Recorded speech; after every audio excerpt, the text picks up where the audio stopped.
Bapak Ibu, kembali kita berjumpa untuk belajar mengenai isi Alkitab. Persiapkan Anda punya Alkitab, persiapkan alat tulisnya.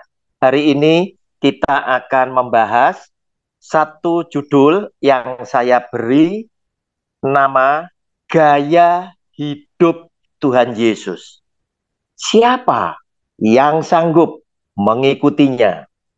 Kita baca lebih dulu Matius pasal 8 ayat 18 sampai dengan ayat 22.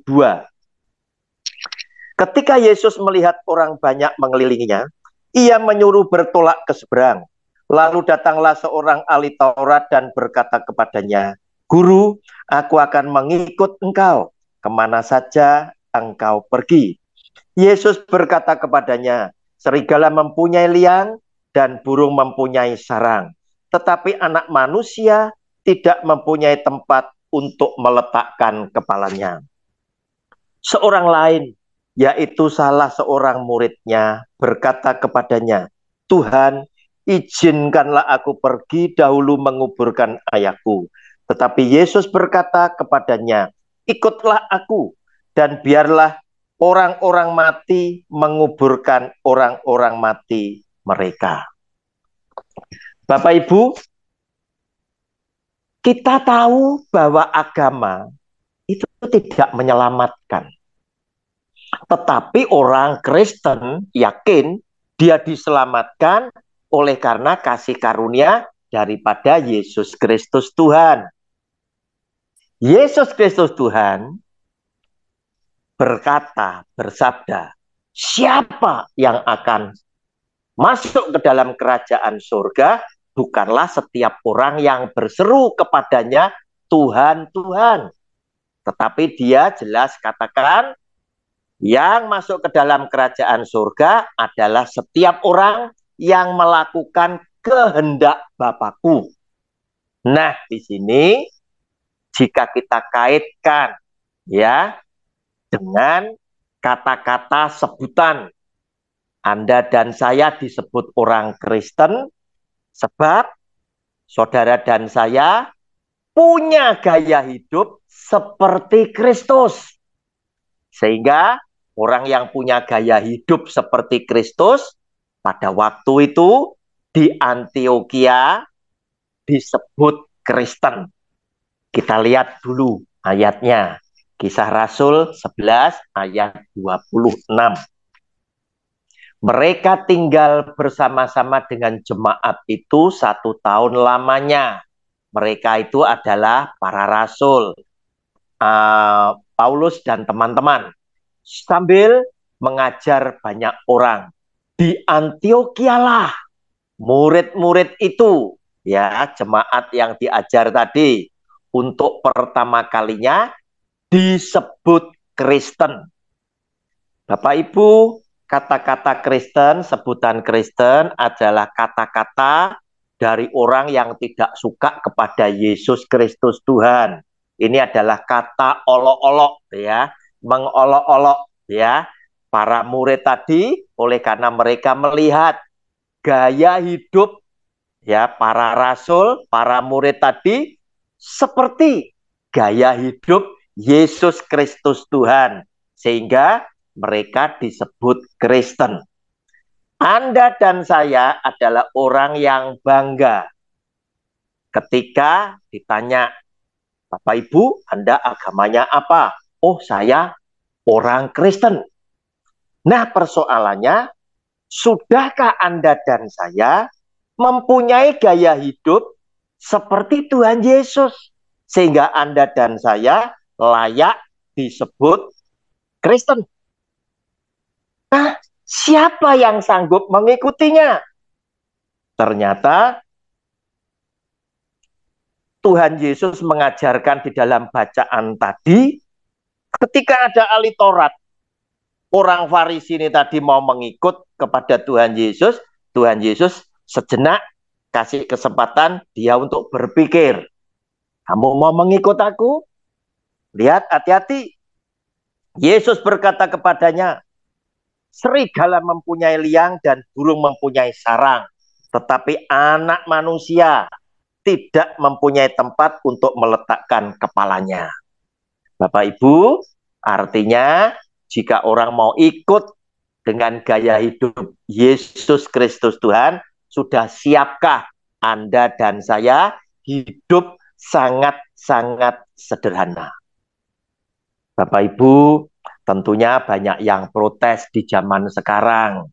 Bahkan seorang pendeta besar di Amerika yang namanya J.C. Duplantis, dia pada waktu ingin mengumpulkan dana sejumlah 54 juta US dollar untuk membeli pesawat pribadi, jet pribadinya dia yang keempat. Katanya juga mendengar suara Tuhan. Dia sempat bilang bahwa jika Yesus Tuhan hidup pada zaman sekarang, J.C. Duplantis berkata, saya yakin dia pasti tidak akan naik keledai, tetapi dia akan menggunakan semua sarana yang dia bisa pakai untuk memberitakan Injil. Nah, Bapak Ibu, itu yang disampaikan oleh seorang pendeta besar di Amerika. Tentunya apa yang dikatakan oleh seseorang yang punya pengaruh juga pasti akan berdampak kepada pelayan-pelayan di seluruh dunia. Banyak yang mencontoh, mungkin juga di Indonesia. Mereka mungkin juga berpikir yang sama. Namun jika kita kembali kepada kitab suci, Yesus Kristus Tuhan ketika naik keledai zaman dahulu, bukan berarti di zaman Tuhan Yesus hidup tidak ada orang kaya. Saya yakin pasti ada orang yang kaya dengan kendaraannya bukan keledai. Ya, sesuai dengan zamannya. Namun Tuhan Yesus tidak manfaatkan itu. Dia tetap naik keledai, yaitu tunggangan orang biasa. Dan dia katakan, serigala aja punya liang, burung punya sarang, tetapi anak manusia, aku, kata Yesus Kristus Tuhan, untuk meletakkan kepala saja, aku tidak ada tempat. Artinya, dia ingin sampaikan kepada saudara dan saya, bahwa mengikut dia harus hidup sangat-sangat sederhana. Bapak Ibu, kemudian kita bertanya,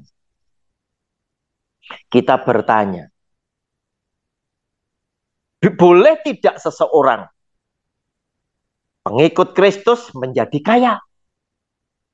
Yesus Kristus Tuhan tidak pernah melarang orang menjadi kaya. Tetapi dia memperingatkan setiap orang kaya, hati-hati, orang kaya sukar masuk ke dalam kerajaan surga. Sebab, coba Anda koreksi, apakah Anda menjadi orang kaya sudah benar-benar 100%? Anda mencari kekayaan itu dengan cara yang adil dan jujur. Yang berikutnya, apakah Anda dengan kekayaan seperti itu, hatimu tidak melekat kepada harta benda yang engkau sedang miliki?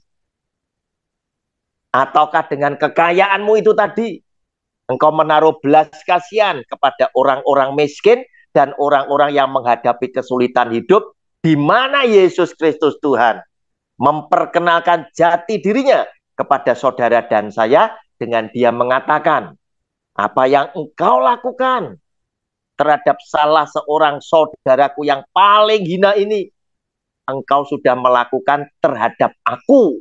Sebab ketika aku lapar, kamu kasih aku makan. Ketika aku haus, kamu kasih aku minum. Ketika aku telanjang, kamu kasih aku pakaian, dan seterusnya. Bapak Ibu, bahkan di dalam kehidupan Tuhan Yesus, dia pun mengajar kepada saudara dan saya dengan sebuah doa yang dikenal dengan doa Bapa Kami. Dia mengajarkan kepada Anda dan saya, berikanlah kepada kami pada hari ini makanan kami yang secukupnya. Artinya, Tuhan lebih senang dengan takaran yang cukup, bukan berlimpah-limpah seperti yang seringkali dibicarakan oleh pembicara-pembicara zaman sekarang, bahwa saudara yang datang dengan persembahan akan dikembalikan oleh Tuhan berlipat kali ganda. Anak cucu keturunanmu akan diberkati berlimpah-limpah. Bukan itu, Bapak Ibu. Tetapi Anda dan saya akan diberkati dengan segala yang baik, segala yang cukup. Dan ketika Anda dan saya ingin mengikuti gaya hidup Tuhan Yesus, ternyata Dia pun mengajarkan kepada Anda dan saya di dalam Matius pasal 16 ayat 24 sampai dengan 26. Lalu Yesus berkata kepada murid-muridnya, setiap orang yang mau mengikut aku, ia harus menyangkal dirinya, memikul salibnya, dan mengikut aku. Karena barang siapa mau menyelamatkan nyawanya, ia akan kehilangan nyawanya. Tetapi barang siapa kehilangan nyawanya karena aku, ia akan memperolehnya. Apa gunanya seorang memperoleh seluruh dunia tetapi kehilangan nyawanya? Dan apakah yang dapat diberikannya sebagai ganti nyawanya? Bapak Ibu, Tuhan Yesus berkata, siapa yang mau mengikut aku, ya, harus ada 3 syarat, menyangkal dirinya, pikul salib, dan ikutlah aku. Saya tidak membahas ketiganya, tetapi saya membahas yang ketiga, yaitu mengikut aku. Salah satunya adalah gaya hidupku, yaitu yang sangat-sangat sederhana dan tidak tergantung, tidak terikat dengan keduniawian. Tetapi takaran cukup itu sudah luar biasa. Sehingga orang yang merasa cukup adalah menjadi orang yang sangat kaya, sebab di dalam hidupnya dia mampu berbagi kepada sesama yang lain.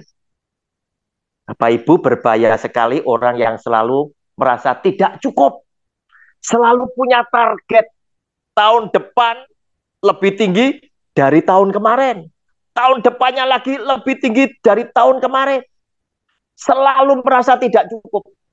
Orang yang demikian, walaupun dia diberkati berkelimpahan harta benda, orang ini pasti sulit berbagi dengan sesama yang lain. Tetapi orang yang senantiasa bersyukur di dalam kecukupannya, orang ini adalah orang yang mudah berbagi dengan sesama yang lain yang memerlukan pertolongan.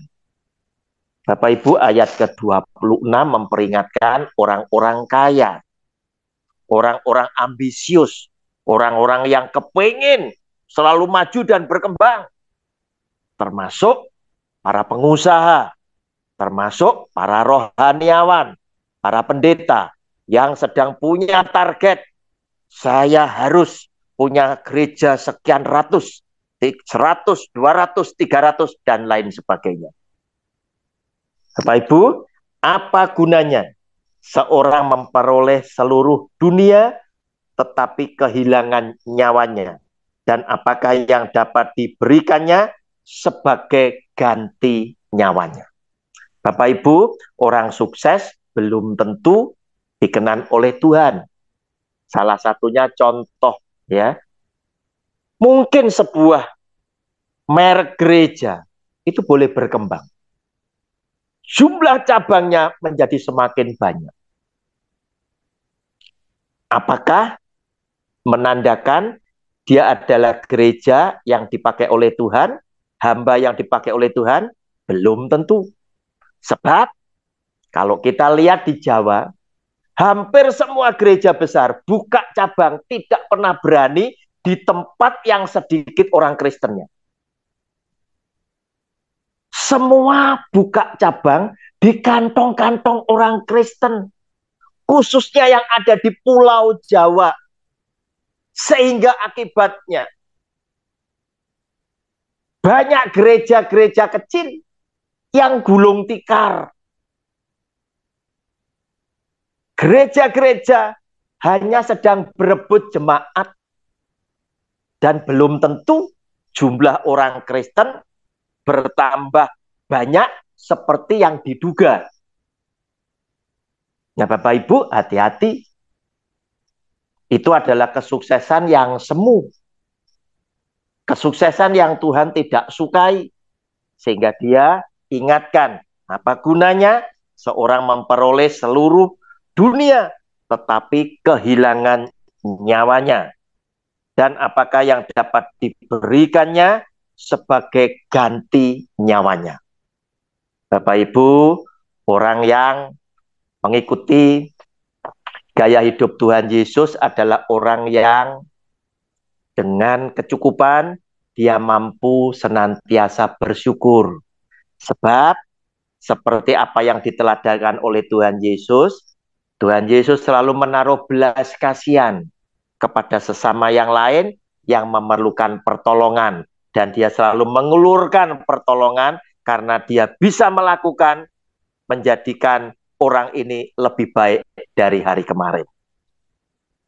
Bapak Ibu, jika video ini menjadi berkat buat Anda yang selalu setia belajar bersama saya, tolong bagikan kepada sahabat-sahabat, teman, keluarga, agar mereka juga mendapat berkat yang sama, sehingga lewat video ini akan lebih banyak orang yang mengerti akan kebenaran firman Tuhan.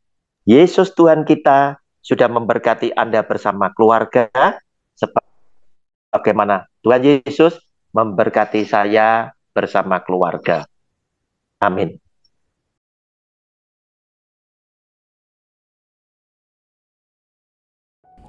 Shalom kepada semua penonton video saya. Jika Anda merasa terberkati dengan video saya, jangan lupa bantu like dan share ke semua saudara-saudaramu. Saya sedang berjuang bersama Anda menegakkan kebenaran firman Tuhan di zaman yang semakin jahat ini. Terima kasih banyak atas dukungan dan empatinya kepada saya. Selamat berjuang dan melayani Tuhan kita, Yesus Kristus. Salam damai buat semua keluarga dari saya, Evangelis Roni Suwono.